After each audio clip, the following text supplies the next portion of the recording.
नमस्कार मित्रों, ये जो वीडियो है वो वेपन मैन्युफैक्चरिंग के ऊपर है कि किस तरह से वेपन मैन्युफैक्चरिंग इम्प्रूव हो सकता है। मैं अलग अलग कंट्री का एक्सपीरियंस जो है वो रखूँगा।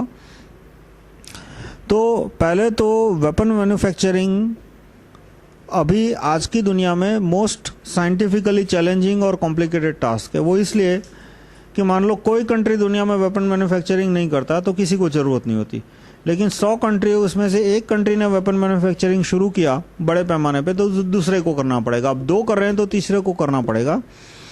और एक कंट्री यदि उसमें अपनी जीडीपी का 5% लगाता है तो दूसरे को भी 5% लगाना पड़ेगा, तीसरे को भी 5% लगाना पड़ेगा। और पहला वाला कंट्री यदि 5% के बजाय अपने जीडीपी का 20% लगाना शुरू करता है तो पूरी दुनिया को 20% एक के बाद एक लगाना पड़ेगा। और नहीं लगाएगा तो जो कंट्री की मिलिट्री ज़्यादा पावरफुल है, स्ट्रांग है, वो तीसरे वाले जो वीक कंट्री है उसको खा जाएगा। जैसे अमेरिका इराक को निकल गया, अमेरिका लीबिया को निकल गया। तो अभी अमेरिका वेपन मैन्युफैक्चरिंग में सबसे आगे है। मतलब कि अमेरिका की सेना बाकी पूरी दुनिया की सेना में एक न्यूक्लियर वेपन्स को साइडलाइन किया जाए, क्योंकि न्यूक्लियर वेपन्स यूज होंगे तो पूरी दुनिया 10 बार खत्म हो जाएगी।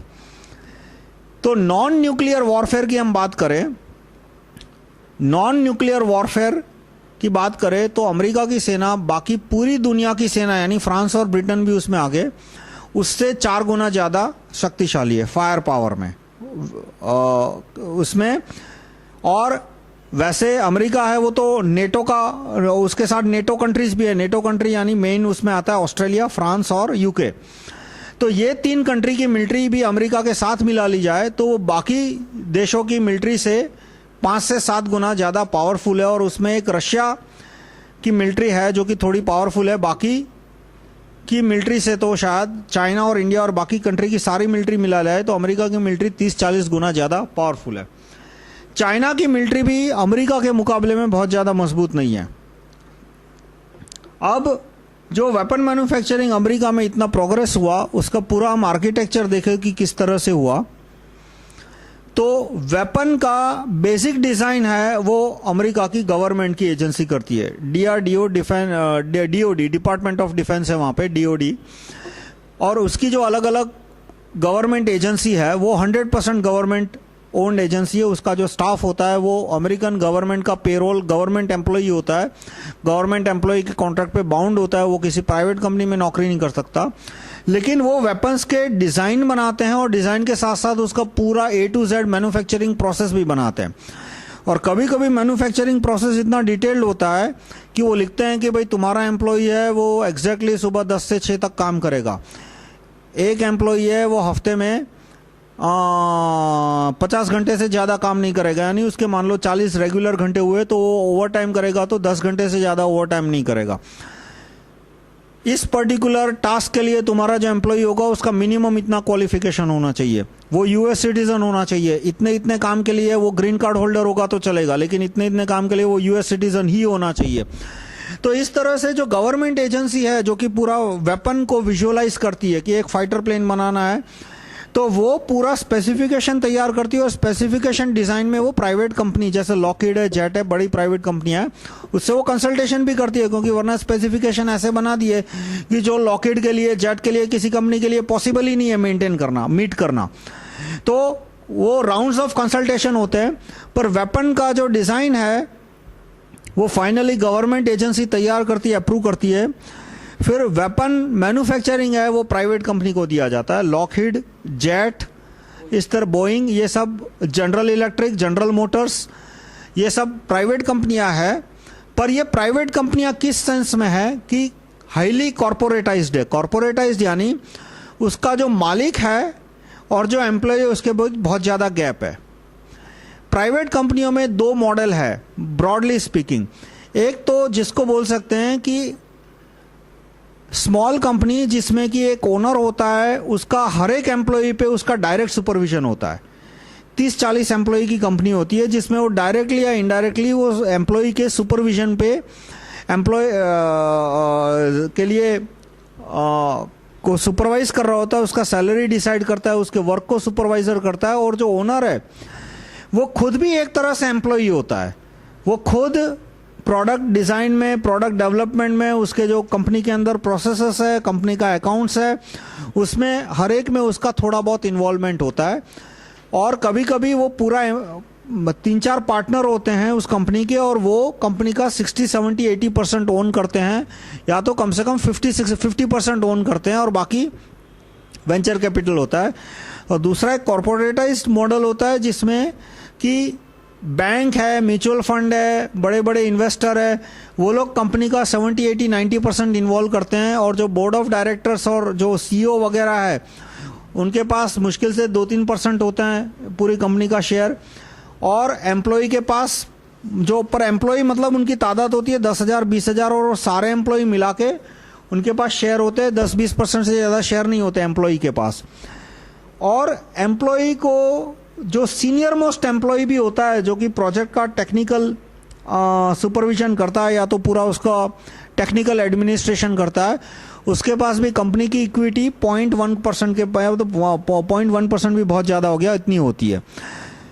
अब इसमें फ़र्क क्या आता है कि जिसमें पूरी ओनर ओन्ड कंपनी होती है, ओनर रन कंपनी होती है, कि ओनर खुद कंपनी के एक एक आदमी को सुपरवाइज कर रहा है, एक एक प्रोसेस में पार्ट ले रहा है, उसकी एफिशिएंसी बहुत ज़्यादा होती है, उसमें वेस्टेज बहुत कम होता है, उसमें rate at which technical innovations कम वो सबसे ज़्यादा होती है। पर उसकी लिमिटेशन क्या है कि वो फिर बहुत बड़ी कंपनी नहीं हो सकती। अब 10,000 एम्प्लॉय की कंपनी, वो एक ओनर उसका 50-60% मालिक हो और वो 10,000 को सुपरवाइज कर रहा हो, वो मटीरियली इम्पॉसिबल है। वो शायद कंपनी का 50-60% मालिक हो सकता है, लेकिन वो 10,000 को सुपरवाइज नहीं कर सकता। वो 10,000 को टेक्निकली वैल्यूएबल गाइडेंस नहीं दे सकता। वो ऑर्डर दे सकता है, पर मान लो कहीं ऑर्डर में गलती है और स्टाफ गलती ढूंढ के लाता है, तो वो उसको टेक्निकली इंटेलिजेंट वे में उनको गाइड नहीं कर सकता। तो टेक्निकली इंटेलिजेंस गाइडेंस जिसको बोलते हैं, ऐसा नहीं कि सिर्फ ऑर्डर देके कमरे के बाहर निकल गए। ये जो कॉम्प्लेक्स गुड्स है, वेपन्स हो या चिप्स हो या इवन कंज्यूमर प्रोडक्ट हो, मोबाइल फ़ोन हो या कोई सॉफ्टवेयर हो, जितने भी कॉम्प्लिकेटेड गुड्स है उसमें ऑर्डर देके बाहर निकल गया इस तरह का सुपरविजन नहीं चलता।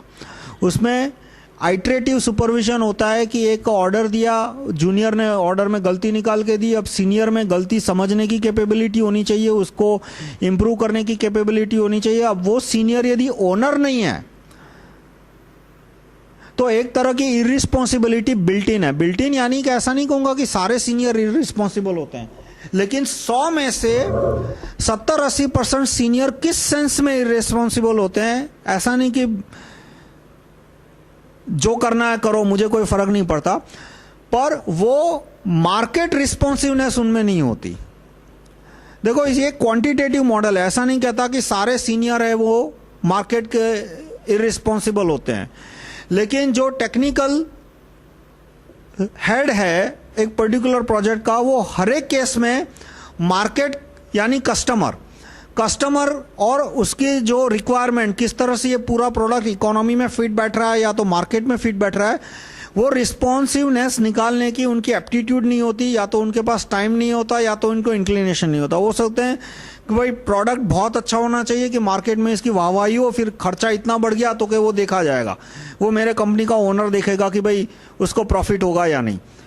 उसको टेक्निकली काम खत्म करना है, अच्छा काम खत्म करना है। ऐसा नहीं कि प्रोडक्ट है वो मार्केट में गया और दूसरे दिन क्रैश होकर टुकड़े होकर वापस आ गया, लेकिन फिर उसका खर्चा इतना होगा कि नहीं कि कंपनी वायबली काम करेगी या नहीं, वो कभी कभी जिम्मेदारी लेने को तैयार नहीं होते।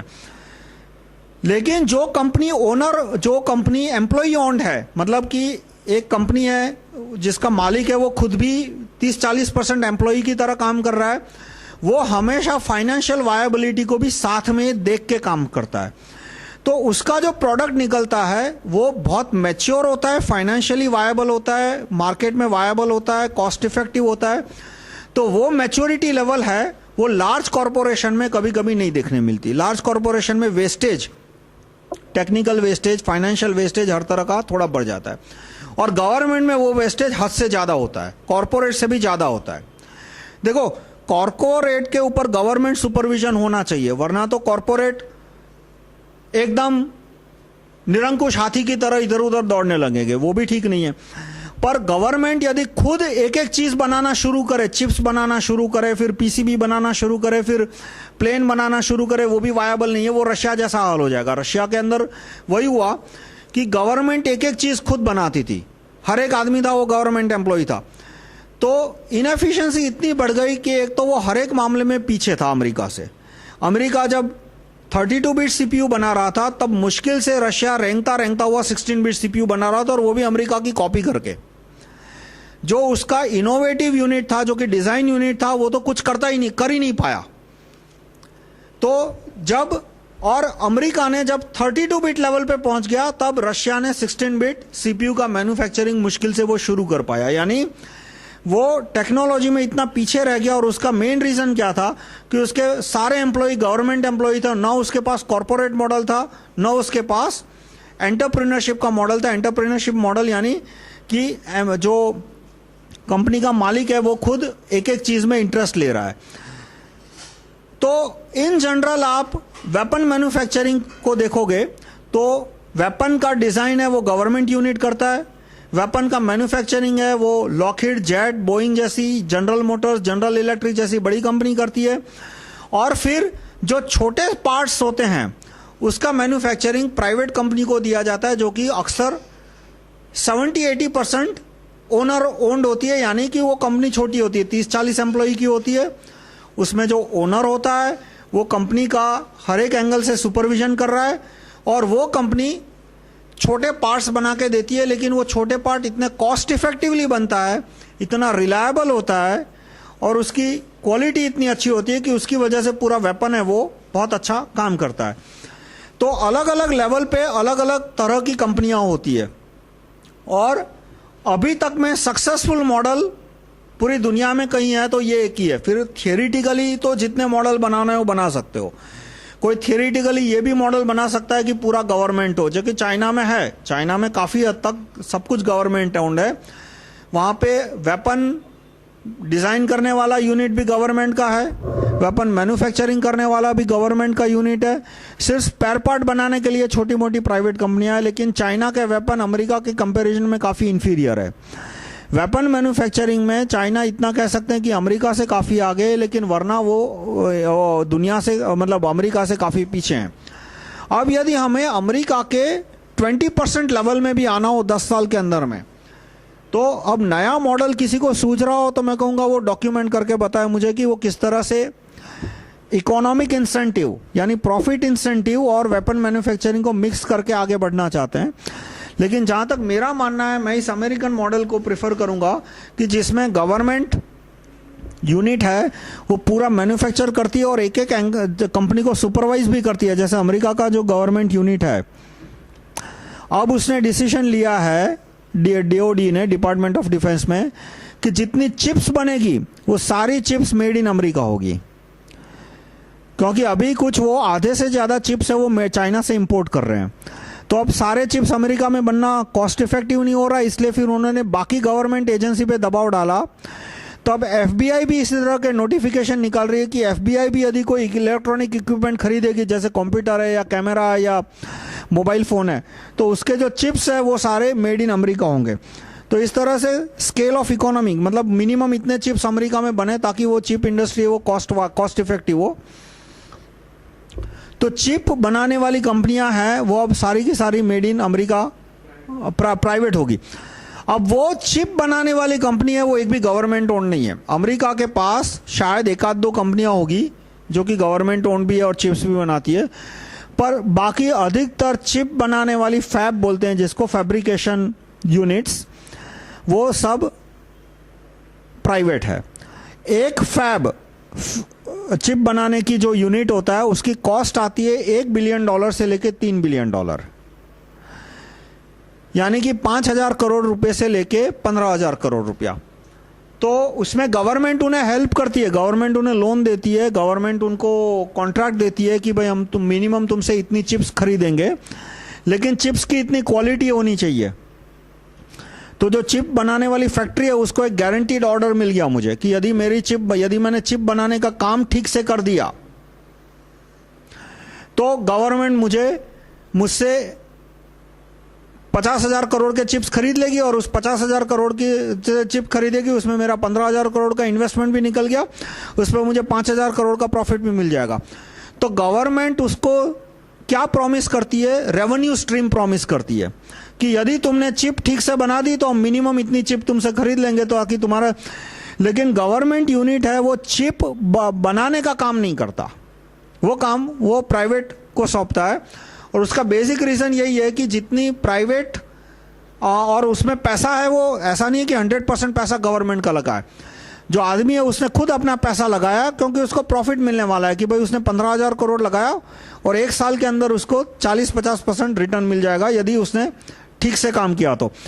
और यदि ठीक से काम नहीं किया तो उसने जो पैसा लगाया वो डूब गया। तो इसलिए वो एक एक चीज पे ध्यान से देखता है कि भाई ये काम ठीक हो रहा है या नहीं, ये काम ठीक हो रहा है नहीं। तो उसकी जो सुपरविजन कैपेबिलिटी है वो गवर्नमेंट से ज्यादा होती है।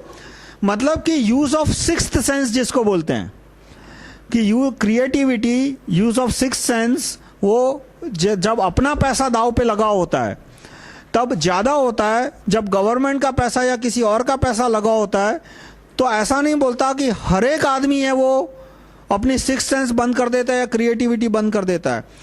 बहुत सारे आदमी होते हैं जिनको कोई फर्क नहीं पड़ता कि उनको प्रॉफिट का 1% भी मिले भी नहीं, वो जिम्मेदारी से, वो 100% जिम्मेदारी से काम करते हैं। लेकिन फिर ऐसे आदमी 100 में से 2-3 होते हैं और उस पर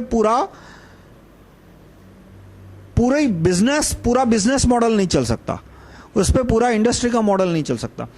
तो अब एंड में आता है कि भाई हमें ऐसे आदमी चाहिए जो कि टेक्निकली बहुत स्किल्ड हो, वो अमीर भी हो, वो आज भी इंजीनियरिंग में और मैन्युफैक्चरिंग में इंटरेस्ट ले रहे हैं।